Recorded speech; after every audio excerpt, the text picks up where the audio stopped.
Ladies and gentlemen, it's a big, weird, wild world out there, folks. And here we stand, al pie del cañón, ready for anything. I'm Rob, that's Dan, and you're listening to The ProBoh Show!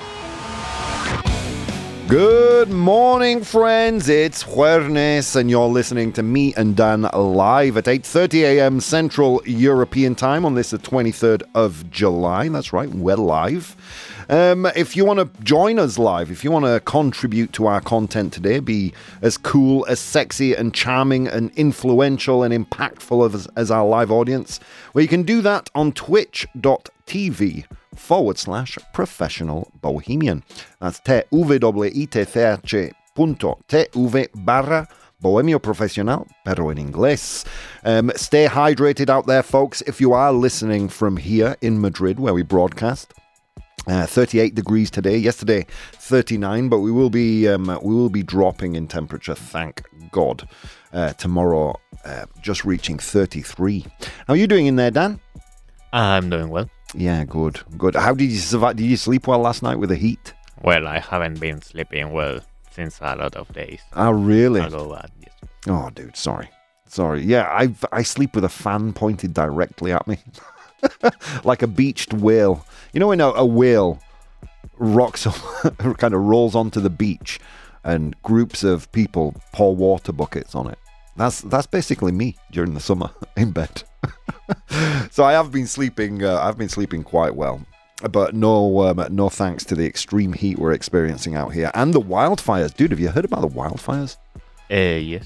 Well, I'm not very into the impact. Yeah. All around Madrid, all around the outskirts, people being evacuated, I believe. Do be careful out there if you're listening to us live. This extreme heat is now the new normal, so we all need to prepare for a future of more extreme heat waves like this one. Anyway, how are you doing out there, folks? Do reach out and let us know. Again, twitch.tv/professional bohemian or bohemio profesional, pero en inglés. You can also interact with the show outside of our lifetimes. You do that on my Instagram, @professional bohemian. Or if you're extra specially cool, sexy and charming, you want to catch up with my endeavors outside of the radio as well as inside, you can do that on my Patreon, which is patreon.com/professional bohemian, keeping it nice and easy for you. Let's see who's joining us right now. We've got Eugene joining us all the way from Russia. He says, hi guys, how are you doing, Eugene? Vero's here. Good morning, beautiful bohemians around the universe and beyond. Strictly speaking, it's not Jueves yet.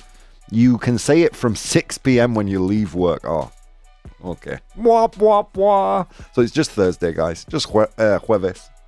You know, I'm so used to saying Jueves. Jueves me cuesta un poco sacar. Anyway, how are you? How are you doing out there? Hopefully coping well with this heat. Anyway, let's get into what we're going to cover in today's show. Should be an interesting one. We're going to talk about employee-employer relationships, or rather, employer-employee relationships. We ask our 100 humans to name a characteristic, a characteristic of a good employee. Nombra una característica de un buen empleado. And today's unpopular opinion: loyalty between employers and employees is a myth. How would you say this? Lealtad. Lealtad. Thank you, Dan. La lealtad entre empresarios y empleados es un mito. But is it though? Because I can point to a few examples where it's not a myth. It's been put in practice. But let's get into that later. Right now, let's get into some news. Pretty much all of today's news is news that was sent to me by you guys, our listeners. I'll try not to make it too long and arduous for you, but with regards to the Odyssey and an update on the internet's favorite raccoon, Jimothy. Bridge is here as well. Good morning, beautiful bonny bouncy bohemians. How are you doing, Bridge? Welcome. Okay, yeah, Jimothy the raccoon. I'm not gonna like beat a dead horse with this one, so we'll be quick. Is getting an official city proclamation. Dude, a raccoon is famous than most people. More famous than most people. This weekend, Jimothy will be honored with an official city proclamation. Of course, Jimothy, his home city is Seattle. Fans are invited to contribute to the celebration with their creativity. If you've been inspired by the internet famous raccoon, now's your chance to have the art recognized. Oh my God. The winning piece of Jimothy themed artwork will be displayed in Seattle City Hall through the end of the summer. There you go. I don't know. This is what the internet's made for, Dan. Less hate, more Jimothy. That's what I say. Less polarization, more Jimothy. Wouldn't you agree? Doesn't this titillate you a little bit? Does it make you laugh? I don't know how to feel about this because, I mean, it's a living being with a serious disease. So. Yeah, I mean, there is a bright side, though, Dan. The poor thing has got, obviously, something wrong with its spinal column, but like what did we say yesterday? Wildlife experts are kind of surprised and happy and about his mobility and how well he seems to be coping. I understand what you're saying, though. It's kind of like a little bit of a joke at the expense of a poor creature. Yeah, I get you. Anyway, well, as we're talking about online hate and divisiveness, we move on to our second story that was sent to me by one of our listeners. Sorry, I forget your name right now. Elon Musk. Oh, God. Just saying that name pisses me off. Elon Musk says Grok Imagine, which I believe is Grok's video creator. Grok Imagine will make a historically accurate AI adaptation of Homer's Odyssey. Elon Musk dice que Grok Imagine hará una adaptación con IA históricamente precisa de la Odisea de Homero. What immediately jumps out at you as incorrect in that statement, Dan? It's incorrect. Yeah. Can I tell you what? That the Odyssey doesn't have mythical. Yeah, the Odyssey is not a historical work. I mean, it's historical in terms of it being created years and years and years and years in history, but it's not a historical document. It's a piece of fiction. Oh, Elon. Elon Musk says his AI platform, Grok Imagine, will create a full-length, historically accurate adaptation of Homer's Odyssey before the end of 2026. He made the announcement on X and shared a 3-minute AI-generated clip showing a scene between Odysseus and Calypso, presenting the project as a version that stays true to Homer's original work. The announcement comes after Musk repeatedly criticized Christopher Nolan's blockbuster The Odyssey, especially over its casting choices. Obviously they're talking about the transgender actor Elliot Page and Lupita Nyong'o, very famous, very, very beautiful black actress. And let's continue. But Nolan's film appears largely unaffected by the backlash, earning near universal acclaim, a reported $264 million at the global box office on its opening weekend. Yeah, did you know that? This movie has already paid for itself in its opening weekend. And 97% audience score on Rotten Tomatoes. Lupita Nyong'o defended the cast as representative of the world, while Nolan dismissed pre-release controversy and argued that AI cannot replace human creativity in film. Yeah, look, I mean, Christopher Nolan is somewhat unique, isn't he? Because he is an analog man very much in a digital world, and I'm here for it. I am very much enjoying the success of this movie. I am going to go see it on Saturday. Very excited about that. Let's see what people are saying. Good morning, dear Bohemian, says Mike. Elon, the Odyssey is fiction, exactly. How dare they cast a black actress as a fictional character? What are you talking about, Elon? Go home, you're drunk. Good morning, Dan, Rob, and Bohemians. How you doing? Artemisa also joining us live. Yeah, I mean, do you remember all that controversy? We did cover it at the time. Of course, at the time that we covered the controversy, that the manosphere was levying at the casting choices of the Odyssey, calling it woke. At that time, we had no evidence that the thing would be a success. I just said, well, I'm very excited for it to come out. I'm very excited to see it. And look at that. We were proved right, Dan, because the movie is an unmitigated success, albeit 3 hours long. But to be honest, if a movie called The Odyssey was an hour and a half, you'd feel a little cheated, wouldn't you?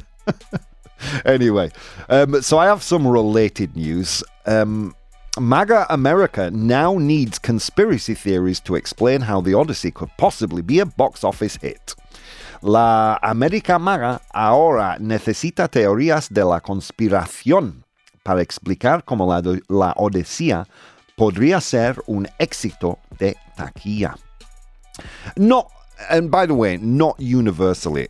Commentators like Ben Shapiro, who really heavily criticized Elliot Page's casting, he has come out and said, wow, what a masterpiece. So it's nice that some rational thought still exists within that sphere of thought. Good for you, Ben Shapiro. Christopher Nolan's The Odyssey has become an unexpected culture war flashpoint. How would you translate flashpoint? Es un punto de incendio, I think you might say. Like where tensions and contrary sides clash. A flashpoint. I don't think there is. I don't think there is. I did a quick word reference search before we got into the show, and the closest I could find was un punto de incendio, un punto de explosión. So a flashpoint between the culture war sides. Not because of anything universal in its box office story, but because some right-wing commentators had already convinced themselves it was destined to fail.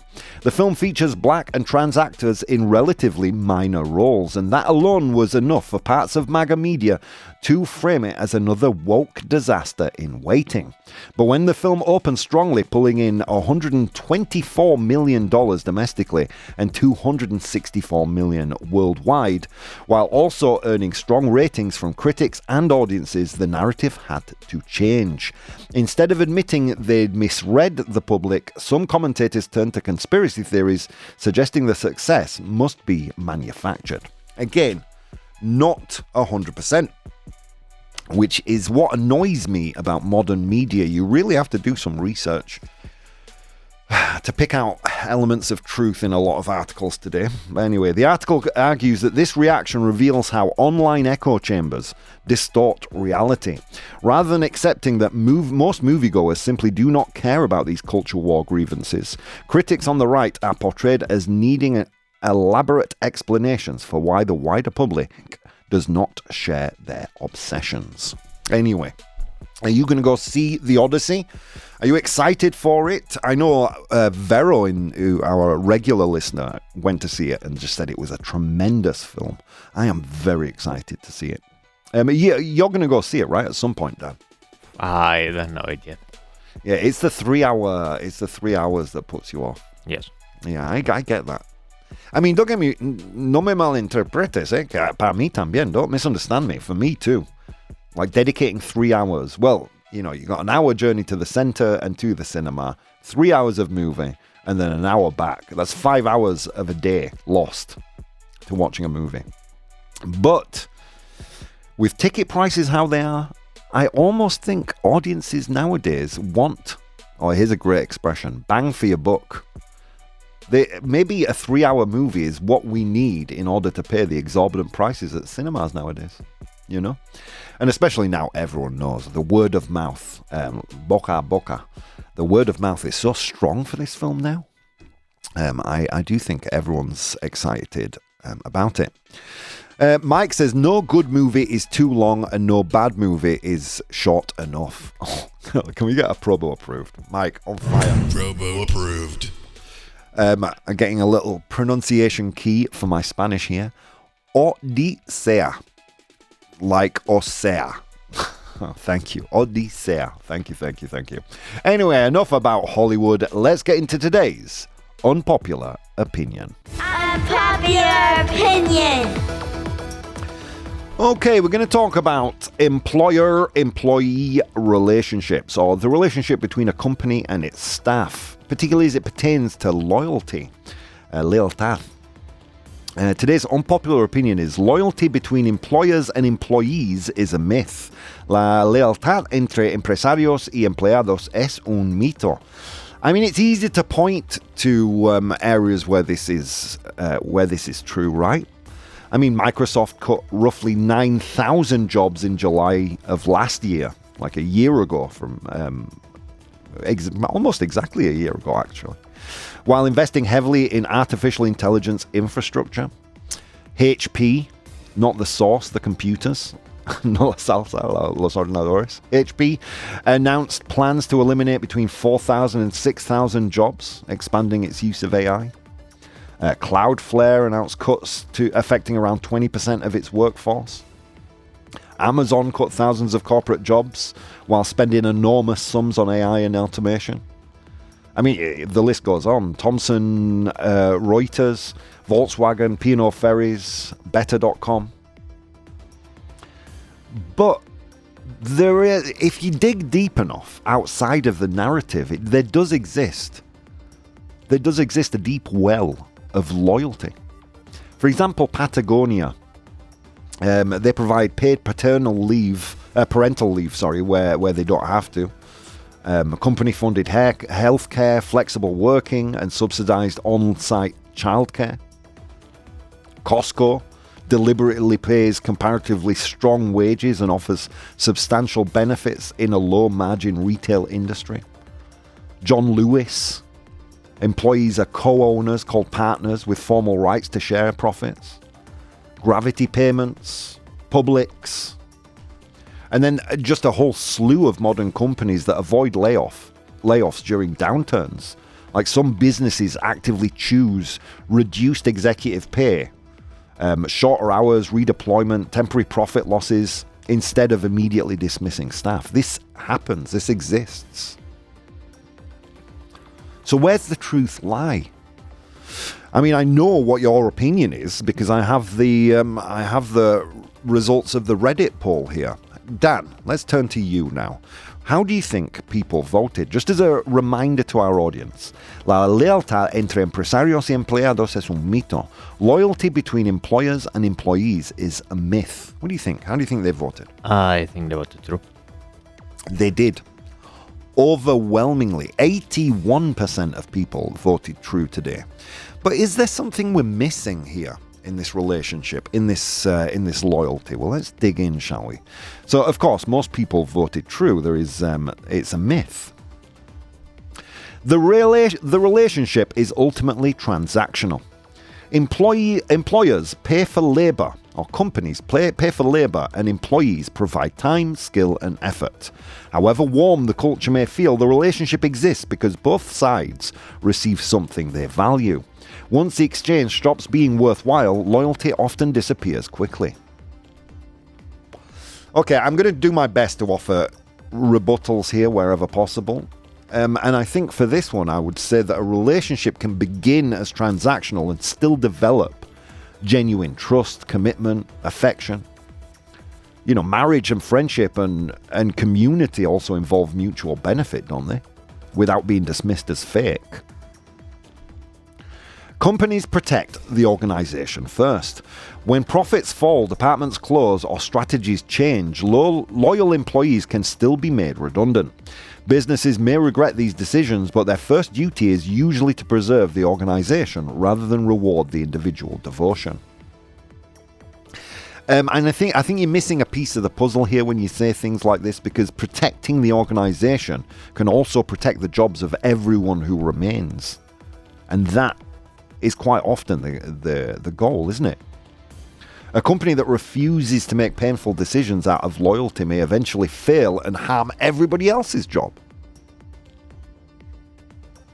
Employees also leave when better opportunities appear. And this is an interesting one, right? Because we tend to think of this one-sided, well, the company isn't loyal to me, but workers often speak about loyalty until another employer offers more money, flexibility, status, security, whatever. This does not make them immoral. It simply reveals that career decisions are usually governed by self-interest rather than devotion. I mean, it's also true, and I've been in this position. Many employees often reject better offers. I mean, I rejected a higher paying job many years ago now. I think it was 5 or 6 years ago. Because I valued my employees, my colleagues, the company's mission, the quality of the company that I was in, which obviously is this one. Loyalty isn't disproved simply because it has limits. I mean, quite often the limits just show you that the loyalty is there, albeit with boundaries, right? Corporate language can disguise unequal power. Companies often describe themselves as families and ask employees to go beyond their formal duty. Yet, the employer usually retains far greater power over pay, promotion, workload, and dismissal. Calling this loyalty can make obedience sound mutual when the risks are not equally shared. And again, where that argument operates in a logical fallacy, right? Power differences do not make every expression of loyalty manipulative. Look at the parent-child relationship. Obviously, the power lies within the parent. Doesn't mean there isn't loyalty there, does it? All right, let's get into the cons now. Loyalty between employers and employees is not a myth. Let's dig in. Employers benefit from workers who understand the organization, preserve knowledge, and remain dependable during difficult periods. Employees benefit from managers who invest in them and provide stability. Loyalty can therefore be rational as well as emotional. Yeah. Quite often, loyalty to your employees is a sound business decision, isn't it? I'm just looking at the chat here and I see one amazing true argument, one amazing false argument, which leads me to believe we've hit on something quite interesting today. Again, to offer a rebuttal, mutual usefulness is not the same as loyalty, is it? I mean, both sides may remain committed only because replacing the other would be inconvenient or expensive. People often act against immediate self-interest. Employees sometimes stay through difficult periods, train replacements, protect colleagues, or turn down higher salaries elsewhere. Employers sometimes retain struggling workers, support them through personal crises, or offer flexibility that costs the company money. These choices are difficult to explain as pure transaction. And again, I'll repeat, I think there is a transactional nature to every relationship. Yeah, even marriage, right?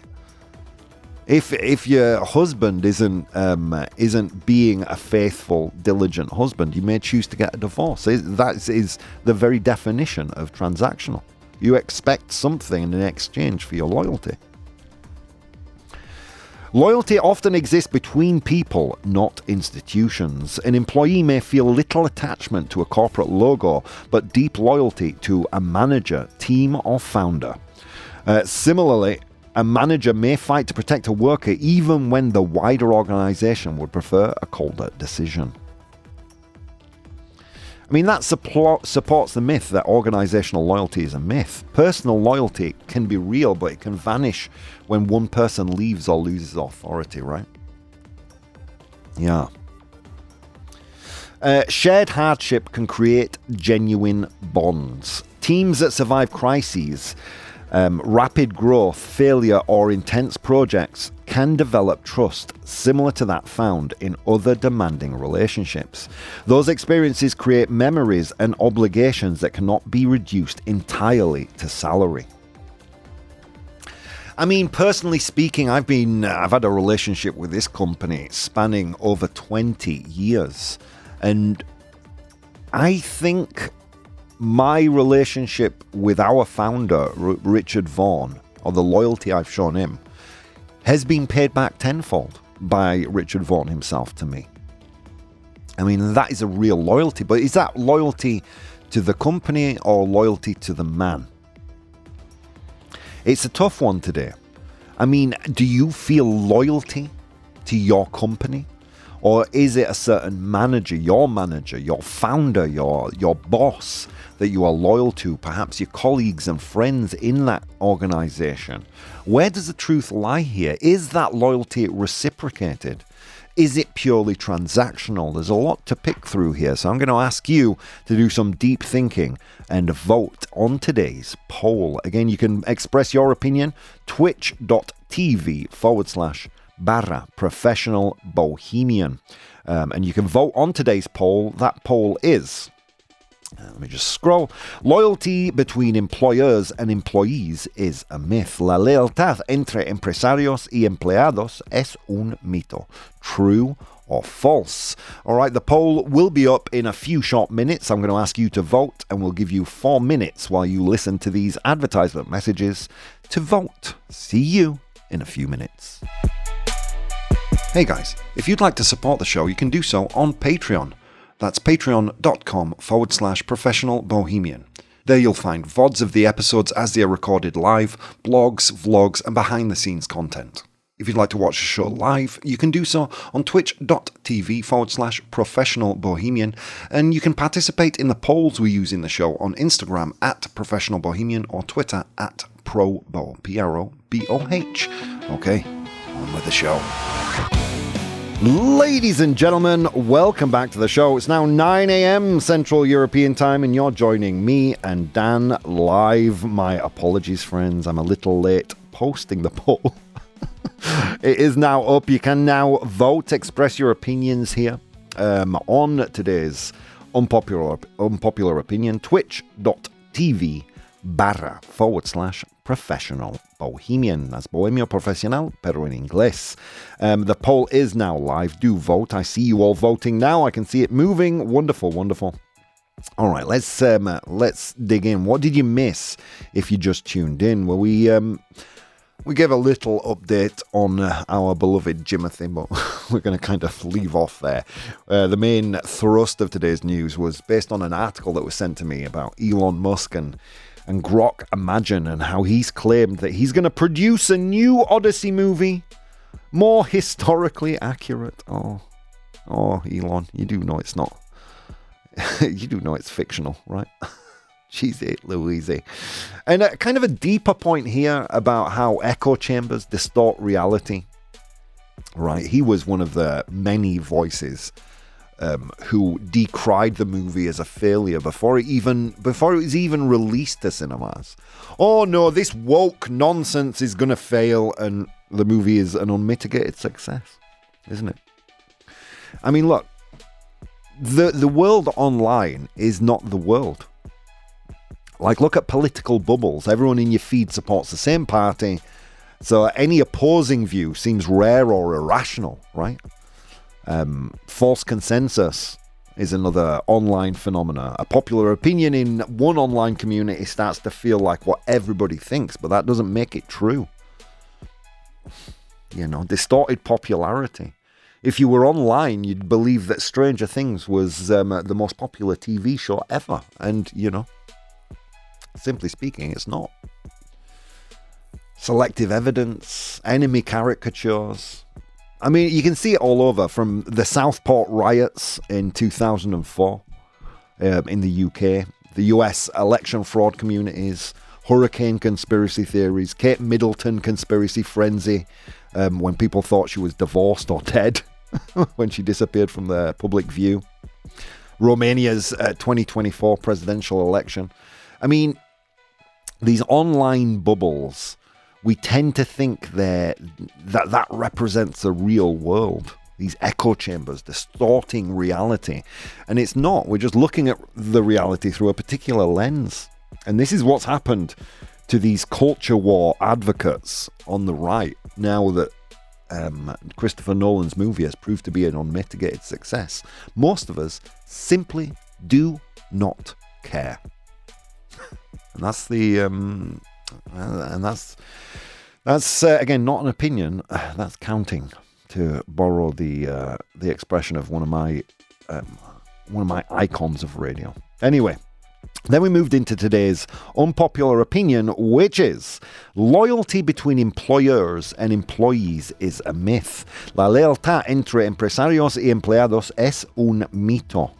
I don't think we're any closer to uncovering the truth. So let me kind of gently twist the cap off a little bit. Is it a myth? Maybe the debate is a bad one. Maybe the debate, the real debate, is whether loyalty has to be unconditional to be genuine. Is that it? I think it might be. Have we shifted your needle at all here, Dan? I mean, I guess in some cases there's loyalty. Yeah. But I can't imagine, for example, loyalty in, I don't want to say any brand, but Yeah. those brands that manufacture clothes Yeah. in a very low quality. Yeah, I get you. Fast fashion. Yeah. La moda rápida. Yeah, exactly. I mean, those underpaid workers in developing countries, yeah, what kind of loyalty are they getting? Yeah, that's very true. I mean, I think the debate becomes more interesting when economic reality collides with moral language, and I think that's where we're hitting here. Companies want here's the thing, like companies want employees to care about the company beyond the contract, right? While employees want the employer to protect them beyond the contract. Both sides desire something deeper than the transaction, but neither can fully guarantee it, which is why it's hard to really pin down whether this is real or not, because I think both sides require something different. Or we're looking at loyalty through a different lens, both companies and employees. So the word loyalty can describe two very different things. I mean, if for you the debate is false because loyalty must be unconditional, it must not be transactional, then I think you're being a little naive. I mean, all loyalty is somewhat transactional. If you're married and your spouse misbehaves or simply becomes disengaged with the relationship, you'll get a divorce. Friendships end, relationships end, marriages end. Where loyalty once was, it ceases to be. Doesn't mean that loyalty didn't exist. It's just the conditions, the fertile ground for that loyalty has changed, doesn't it? It's become barren. So I think when we say no, companies are not loyal to their employees, we're forgetting that the word loyalty always has limits, I think. Am I right about that? It's an interesting one today. It makes it a difficult conversation to have because I think we're looking from a loyalty, that word, that emotionally charged word, in a way that's not pragmatic enough to fully realize that we might be incorrect in our assessment on companies and their employees. It's a tough one. I'm going to dive into some of your comments here and see what you have to say. Let's see. Gigi, how are you doing? Gigi, nice to see you here. Says, true, seeing someone get praised for years, told they're part of the family, asked to sacrifice weekends, health, and then suddenly be cut loose when no longer needed makes you realize workers matter as long as they are useful. Loyalty from companies is rare. Yeah, I mean, look, a lot of friendships end in the same conditions, don't they? I mean, obviously, sometimes friendships just end because, there's some kind of argument or some kind of, I don't know, lack of respect or whatever. Perhaps one person just kind of drops the ball. Sometimes friendships end like that, but more often, it's a longer, more laborious kind of. It's just a growing lack of interest, a growing distance, isn't it? That ends a friendship or a relationship or a marriage. These things that we might normally point to as loyal relationships. I mean, are you on best terms with all of your family? Or are there members of family you simply don't speak to? I mean, loyalty has always had limits, hasn't it? It's hard and it's painful. I get it. It's hard and it's painful, but it doesn't mean that that loyalty doesn't exist. It simply means you're seeing the limits of it. Vero says false. There is some truth to that statement, but only if we take it in its most cynical sense. Unconditional loyalty between a company and employee is indeed a myth. Conditional, strategic, and negotiated loyalty, on the other hand, does exist and is powerful when built properly. Yeah. I think that's a very pragmatic take, Vero. Good for you. Can we get Vero ProBoh approved? ProBoh approved. I think yeah. I mean, look, we've all been in that situation. I've been in that situation. I won't mention where or how. Where a company that I put a hell of a lot of effort into demoted me, pushed me aside. Oh, you're so good. Oh, this is amazing. Well, look, the conditions have changed, so now you're doing this. Stings. But the pragmatic reality is that, exactly what Vero says. Conditional, strategic, and negotiated loyalty, on the other hand, does exist. Eugene says, it's a hard question today. I've been working for myself for many years and I'm very loyal to myself, but in most cases, loyalty is a myth.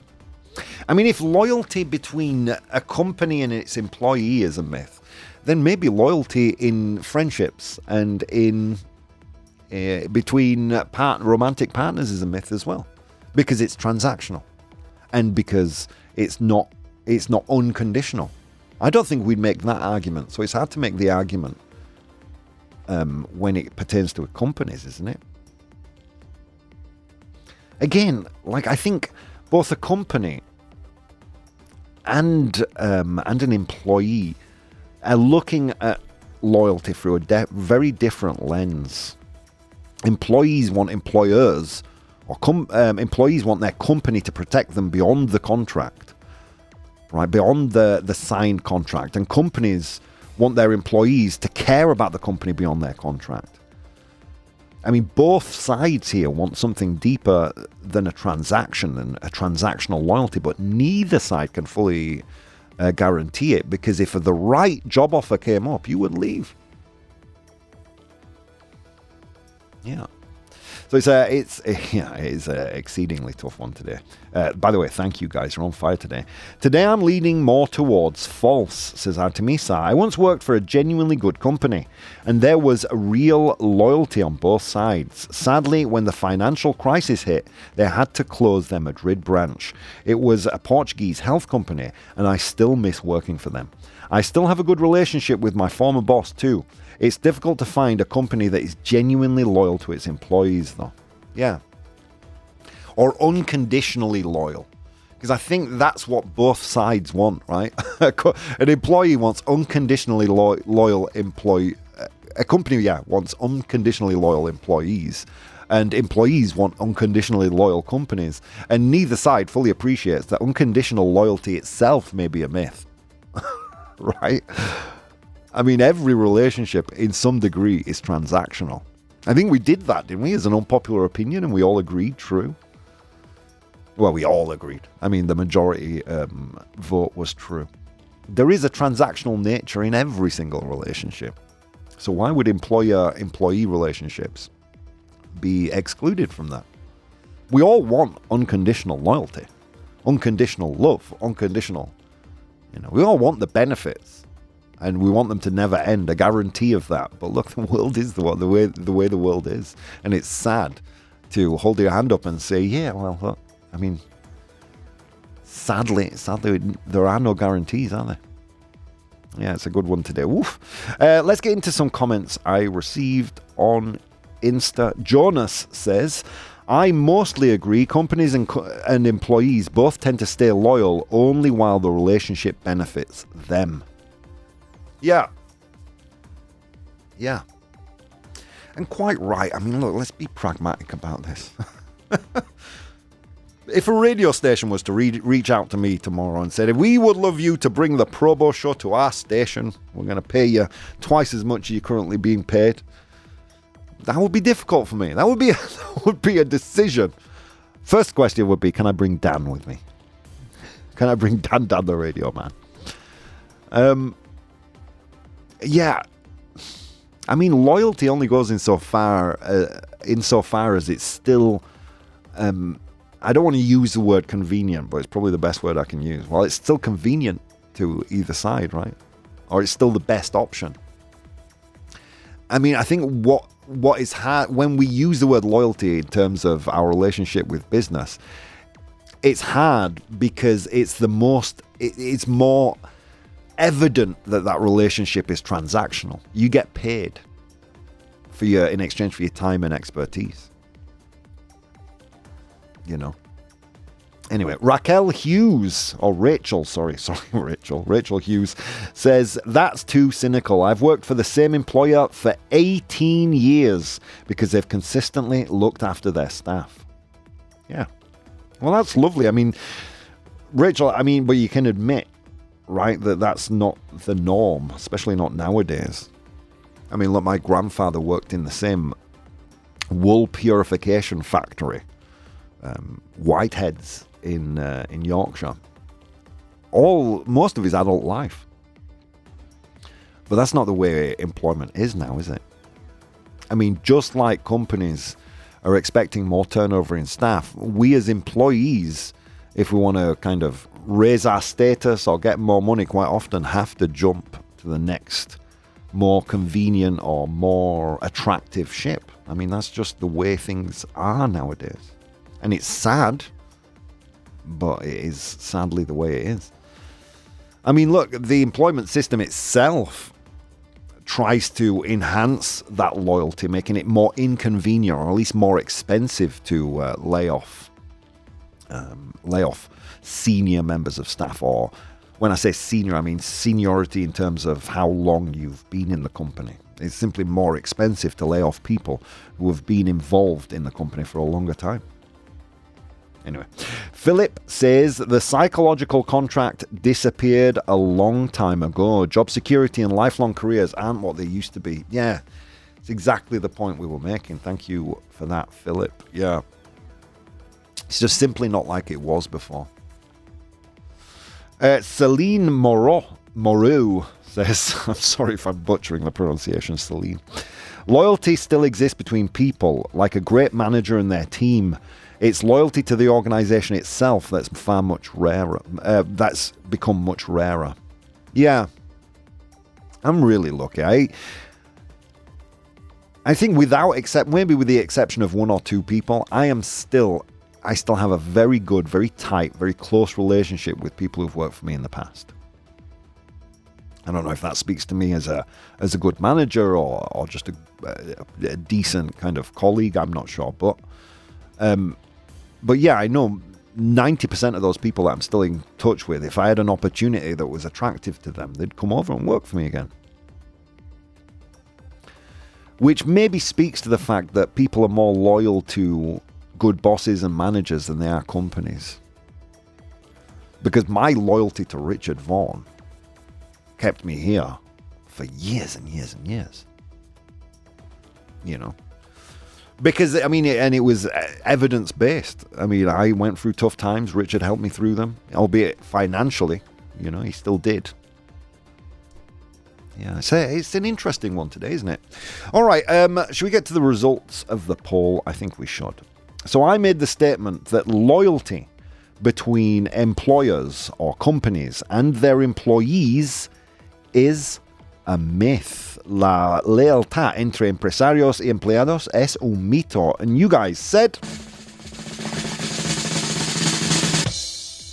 60% true. A bit of a cynical take, but I will take it. Yeah, I tend to think maybe overly pragmatically about loyalty. It could be that. That could be the disconnect here between you and I. I think workplace loyalty is real, but it's rarely unconditional, and it's never evenly distributed. That's the main crux of it, isn't it? The mistake is not believing that employers and employees can care about each other, because I think that's evidently true. I mean, we've seen some real-world examples from Artemisa and people who wrote to us from Instagram. Yeah, I think the mistake is believing that the care will always defeat profit, ambition, or survival when the pressure becomes great enough.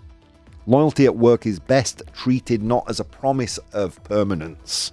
It's not something that extends unconditionally, but as a standard of contract while the relationship lasts. Yeah.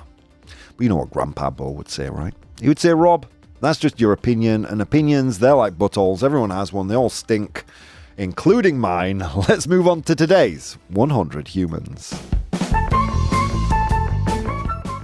Can I just say, sterling job to our bohemians in the audience. Killed it today. Some amazing comments there.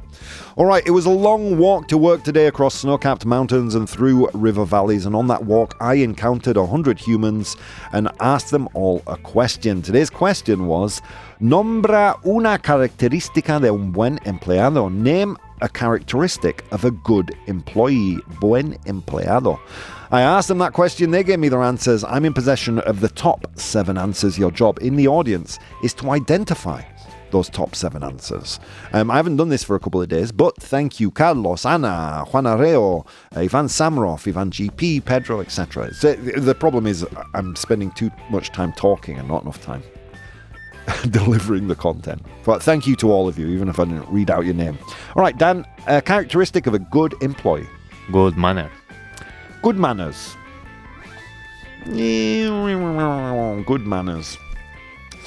That they're polite. Oh, you're not going to like this, Dan. No, you know what? I'm not going to give it to you. I want to, but I know you don't like it when I stretch the answer to fit the answers 100 humans give. It's a great answer, yeah. You want your employees to be polite, to be a good empleado. You want, a polite staff member. You want to be a polite staff member. It's a good answer, but it's not there. Loyalty to the company, says Artemisa. Is loyalty there? No, it's not.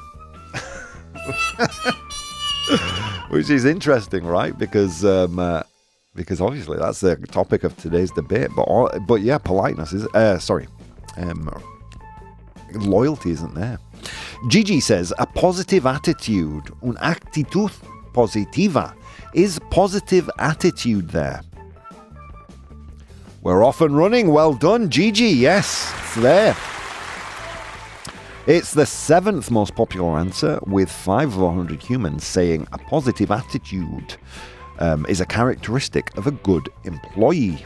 Actitud positiva. Let's see. Respect, says Vero. Respect. It's not there. Sorry, Vero. More looking for things that demonstrate that there is respect, right? Let's see. Obedience. Ooh. Obedience. That's a good one. Obediencia, no? In Spanish, Dan? Obediencia. Oh, obediencia. Mike, obedience. Is it there? No, it's not. Gigi says reliability. Reliability. Fiable. To be reliable. Is it there? Gigi is on fire. Yes, it is. 41 of 100 humans said reliable. Fiable. Well done. It's a number 1 answer. Mike and Vero both say punctuality. To be punctual. Puntual. Is it there? Yes, it is. Well done. 3rd most popular answer. 11 of 100 humans. Problem-solving ability. That's a good answer from Artemisa. It's not there, though. Let's just very quickly turn our eye to Instagram. Carlos says that they don't smoke. No comments, Dan, of what goes on in the studio when no one's around. Obviously not smoking, isn't there? Respect co-workers and bosses is a good answer. Reliability, said Juan Arreo. Honesty, says Juan Arreo as well. Honesty. Honesto. Is honesty there? Yes, it is. Well done. Commitment, says Ivan Samrov. Punctuality, said Ivan GP. Generosity is a great answer there from Pedro. Mia said being a good at teamwork, or we would say really just being a team player, being good at teamwork, a team player. Buen compañero de equipo. Is team player there? Yes, it is. Well done. Tamisa in the chat says responsible. Responsable is responsible there. Yes, it is. Well done. Compromise, says GG. Creativity, says Mike. All really great, but none of them are there. Now, I consistently do this. Let me check that someone... Because there is one answer that is very evident and obvious that no one in the live audience has said, but Raj on Instagram has. Raj says to be hard-working. Trabajador. Hard-working. Or trabajadora. Is hard-working there? Yes, it is. Well done. Oh. Other great answers in the chat. Responsible, efficient. Some great answers there. But today, you completed today's 100 humans again. Well done. It was very much a team effort between the Instagram audience and the live one. Let's go through the list. I asked 100 humans to name a characteristic of a good employee. Una característica de un buen empleado. In position number 7, we had positive attitude, actitud positiva. In position number 6, we had responsible, responsable. In position number 5, we had a team player, good at teamwork, or good in a team. Buen compañero de equipo. 8 of 100 humans said that. In position number 4, we had honest, honesto. 10 people said that. In position number 3, we had punctual, punctual. 11 of 100 humans. In position number 2, 15 of 100 humans said hard-working, trabajador. And finally, in position number 1, with 41 of 100 humans, we had reliable, fiable. We'll leave off with this thought from Mike. Loyalty between Bohemians is definitely not a myth. Amen to that, friend. All right, guys, that's all from me today. I'll see you again tomorrow. See you later.